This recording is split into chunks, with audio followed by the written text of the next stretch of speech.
Wa izzatika ya Rabbi ma adzunnu anna ahadan yahlifu bika kadziban.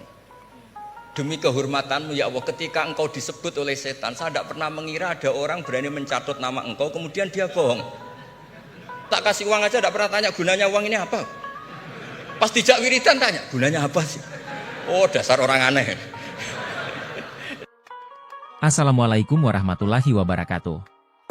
Dalam ceramah ini, Gus Baha membahas kisah Nabi Adam, pentingnya tobat, dan keutamaan zikir la ilaha illallah. Dengan gaya sederhana, beliau mengingatkan kita untuk selalu dekat dengan Allah melalui tobat dan zikir. Mari simak tausiah penuh hikmah ini. Selamat menyaksikan. Bismillahirrahmanirrahim. Meneruskan konstruksi ayat ya. Misalnya begini, Anda jangan langsung menyalahkan Nabi Adam. Saya ini sering kampanye untuk membela Nabi Adam. Karena banyak kiai yang cerita Nabi Adam itu salah melulu. Nanti kan kita di surga kan nggak perlu ngajukan kredit, nggak perlu punya istri cantik yang minta ke mall. Karena kelebihannya bidadari itu cantik, tidak minta belanja. Sudah gitu di madu juga agak protes. Tapi kalau di dunia itu sudah minta belanja, di madu protes. Tapi kenapa Nabi Adam akhirnya keluar dari surga dan kita menyalahkan hanya demi kepentingan supaya tadi punya istri cantik, tidak minta uang apa? Belanja dan boleh dipoligami mau maksudnya. Di konstruksi ayat itu tidak ditampakkan, tapi semua ahli tafsir tahu. Misalnya fadallahuma bihurur. Setan menipu Adam dan Hawa dengan curang. Hurur itu nipu. Jadi kalau ngaji nipu itu mulai dulu itu ya gurunya setan itu. Jadi Nabi Adam itu di surga dengan penuh limpahan anugerah. Buah apa saja ada, makanan apa saja ada, enggak bayar. Tempat mewah leg juga enggak bayar. Kalau Anda di hotel leg sedikit aja bayarnya minta ampun. Akhirnya setan itu pura-pura nangis terseduh-seduh. Akhirnya Nabi Adam menghampiri. Kenapa kamu nangis? Saya ini iba sama kamu, kasihan. Nikmat yang begini nikmat, pada akhirnya Anda ini mati. Karena Anda manusia, pasti mati. Kasihan sudah senikmat ini kemudian Anda mati. Pura-pura nangis, jadi lama ya nangis, acting itu. Akhirnya Nabi Adam tanya, lalu solusinya gimana? Terus setan tinggal numpangi. Hal adulluka ala syajaratil khuldi wa mulkil la yabla. Kamu mau tak kasih vitamin makan pohon khuldi? Nanti kalau kamu makan itu terus abadi. Jadi terus setan, Nabi Adam mulai ragu, tapi Allah melarang saya makan pohon khuldi itu, syajaratul khuldi itu. Kamu tidak usah cari tafsirnya, itu anggur, apa ketela, apa duren, itu namanya orang kurang penggawean itu. Itu gak penting. Ketika Allah tidak menjelaskan detail itu berarti detailnya itu tidak penting. Kamu sok penting nyari itu apa itu. Allah saja tidak menjelaskan, kok kamu yang manusia mau menjelaskan. Akhirnya Nabi Adam tanya, apa betul Allah itu melarang saya makan itu? Terus Allah cerita, wa qasamahuma inni lakuma laminan nasihin. Terus setan itu cerita, demi Allah saya tahu info terbaru bahwa sekarang nggak apa-apa. Jadi hukum terbaru itu. Singkat cerita Nabi Adam makan. Ketika makan, berarti setan salah karena menipu Nabi Adam, Adam salah karena makan pohon khuldi tadi. Apa yang terjadi? Allah manggil Nabi Adam. Adam, kenapa kamu makan itu? Bukankah pohon-pohon yang lain, buah-buah yang lain itu cukup? Kenapa kamu makan yang saya larang itu? Terus jawab Nabi Adam ini yang unik, yang kita harus bela Nabi Adam ila yaumil qiyamah. Wa izzatika ya Rabbi ma adzunnu anna ahadan yahlifu bika kadziban. Demi kehormatanmu ya Allah, ketika engkau disebut oleh setan, saya tidak pernah mengira ada orang berani mencatut nama engkau kemudian dia bohong. Loh, ini contohnya Pak Fajar ini. Sama temannya yang paling sering bohong itu dia nggak percaya, tapi meskipun sering bohong kalau dipanggil Pak Rektor, ngecek ulang apa enggak? Kalau kalimatnya dipanggil Pak Rektor, pasti nggak ngecek ulang. Meskipun teman yang sering bohong pasti langsung nyari Pak Rektor. Saya misalnya sebagai murid Mbah Maimun, punya teman yang sering bohong sekalipun terus bilang Gus dipanggil Mbah Maimun, pastilah langsung ke sana karena disebut nama itu orang sudah tidak berpikir jelimet. Ketika engkau disebut ya Allah, saya tidak pernah ngira ada orang mencatat nama engkau kemudian dia bohong. Sehingga Allah itu haru sama Nabi Adam. Makanya Nabi Adam itu diusir. Ini meneruskan ayat yang dibaca Mas Masjid tadi. Diusir tapi disangoni. Dam, secara prosedur hukum kamu harus saya usir karena kamu melanggar. Tapi tak sangoni, lucu kan? Tak sangoni. Kamu baca ini ya. jadi unik. Makanya ayatnya fatalaqqa Adamu mir Rabbi. Bukan kreasinya Nabi Adam. Kalimat itu bukan kreasi Nabi Adam, tapi hadiah sama Allah. Ini kamu secara pelaturan tak usir, tapi tak sangoni, ini dibaca nanti. Tapi Nabi Iblis tidak disangoni. Karena memang dia penipu betul. Sudah gitu akting pura-pura nangis, pura-pura ini itu. Jadi benar-benar penipu ulung. Makanya sekarang pun kalau penipu itu memang harus sopan, harus nangis. Itu cara untuk karena sanatnya penipuan memang begitu, sanat awalnya memang begitu. Pura-pura nangis terus pura-pura itu. Jadi itu memang cara paling efektif untuk apa? Nipu. Ada sanatnya. Nah, lalu kenapa ada hadis mangqala la ilaha illallah dakhalal jannah? Ini terakhir terus nanti Mas Masdi ngendikan terus doai sekalian.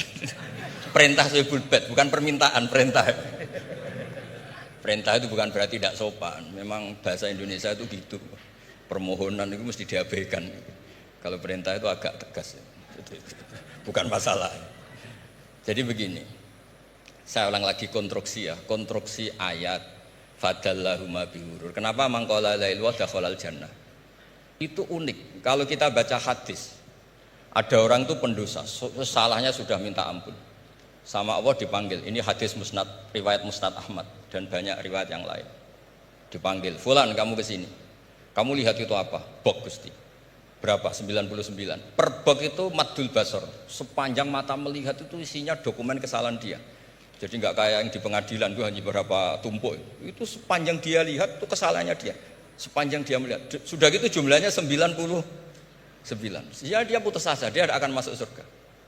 Kemudian sama Allah, sudah kamu tenang saja. Diambilkan bok kecil, kecil sekali, paling sak bok jam tangannya.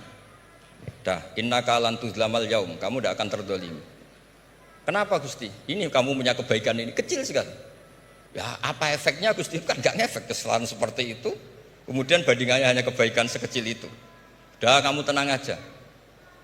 Setelah ditimbang, box 99 yang jumlahnya maddul basor kira-kira 3 kilo sama satu wadah jam kecil, ternyata setelah ditimbang itu menangin 1 jam kecil karena isinya la ilaha illallah. Malaikat itu gak berani. Kamu berani, ada namaku kemudian kamu abaikan. Saya dipanggil 1000 mahasiswa UII sama satu Pak Rektor, Pak Fajar. Kemana arahnya? Ke satu rektor apa ke 1000 mahasiswa yang manggil? Pak Rektor, kan ini urusan nasib. Nah ini cerita. Malaikat yang nimbang Pak Warsono itu diprovokasi sama malaikat yang lain. Kamu berani nggak mempertimbangkan kata Allah di situ? Wah ya tidak berani. Nah, itu disebut fala yaskulu ma'asmillahi ta'ala sayun. Dibandingkan asma Allah itu tidak ada yang bisa mengungguli. Nah, di sini terus para torekot, para apa konwiridan Allah. Tapi karena kita ini sekarang sudah tidak ngaji malah tanya, gunanya apa sih muni Allah? Lu nyebut pangerane ora gunane. Oh ini sedang nyebut Tuhannya kok kamu tanya gunanya apa? Kamu tak kasih uang aja tidak pernah tanya gunanya uang ini apa? Pas dijak wiridan tanya, gunanya apa sih? Oh dasar orang aneh. jadi logis. Lah Nabi Adam juga sama, ketika disebut asma Allah itu enggak mikir yang lain, apa setan itu penipu apa enggak, sudah grogi yang manggil Allah langsung. Nah, makanya saya mohon kenapa kita memahami mangkana akhiru kalamihi Allah la ilaha illallah dakhalal jannah. Karena dengan itu malaikat enggak berani macam-macam. Jadi nanti kalau Anda ketemu malaikat tukang hisab, ayo silahkan abaikan nama Allah. Kalau kamu berani berarti tidak malaikatnya Allah. Masa namanya Allah gak dipertimbangkan? Ya tadi misalnya dosen-dosen UI ada undangan seminar menjanjikan, enggak seminar menjanjikan tapi yang manggil rektor, milih mana? Kira-kira saja milih rektor kan? Karena ini nasib berkelanjutan kan kalau seminar kan. Apalagi ini asmane Allah. Nah, makanya Nabi ngendikan fato satis sijilat wasakula ismuwah. Kemudian bok kesalahan tadi jomplang kalah. Kemudian yang menang hanya asmanya Allah Subhanahu wa ta'ala. Makanya terus disebut sudah Nabi ketika tanya, amal apa paling baik ya Rasulullah, gini, dzikrullah fisirri walalan, gini-gini. Dan kamu mati, dan kamu hidup, walisanu katordun, kamu harus selalu ingat Allah Ta'ala. Lah dene saya sekarang itu sudah biasa ingat Allah, terus disuruh ingat rektor, ya muga-muga itu tugas dari Allah juga. Tapi tidak tahu apa benar apa tidak tahu. Tapi yang jelas saya tidak jenis orang yang apa ya, terus nganggep apa dunia penting betul, tapi yo penting lah gue sanggup mati. Tapi yang jelas supaya sampean ngerti madhab saya, karena ini ngaji dan saya punya niat baik, maka saya ungkapkan cara berpikir saya. Jadi sampean tidak usah kaget, mungkin namanya kan mengabaikan kesalahan, cara berpikir nggak gitu. Kita punya riwayat sahihah bahwa ketika malaikat mengabaikan semua kesalahan ini karena nggak berani memperbandingkan asmane Allah dengan yang lain. Makanya disebut di akhir hadis fala yaskulu ma asmillahi ta'ala sayun. Ketika sudah nyebut Allah harus dianggap selesai. Enggak boleh habis nyebut Allah mau mati kredit, enggak boleh. BPKB di bank ini enggak boleh. Nanti akhir hayatnya bilang BPKB bukan Allah. Enggak harus kata Allah itu mengunci. Disebut akhiru kalami. Lah kalau sampean tanya, kenapa itu menjadi penting? Karena tadi malaikat tidak akan memperbandingkan Allah dengan yang lainnya. Makanya ketika ulama-ulama sufi, kalau kamu habis salah istighfar, nanti di sohifah kamu akan ditulis habis salah. Terus di belakang ditulis, tapi setelah itu dia bilang astagfirullahaladzim. Nanti malaikat tinggal aja kamu teror. Kamu mempertimbangkan Allah apa yang itu? Ini tak ajarin. Kalau tepak ya kamu didengar, kalau tidak malah digebuki. Tidak tahu saya. Tapi itu ijazah resmi ini hari ini. Hadisnya akurat. Ijazah. Nggih ngoten mawon kok nek kesuwen kepinteran nyanyi kula. Assalamualaikum warahmatullahi wabarakatuh.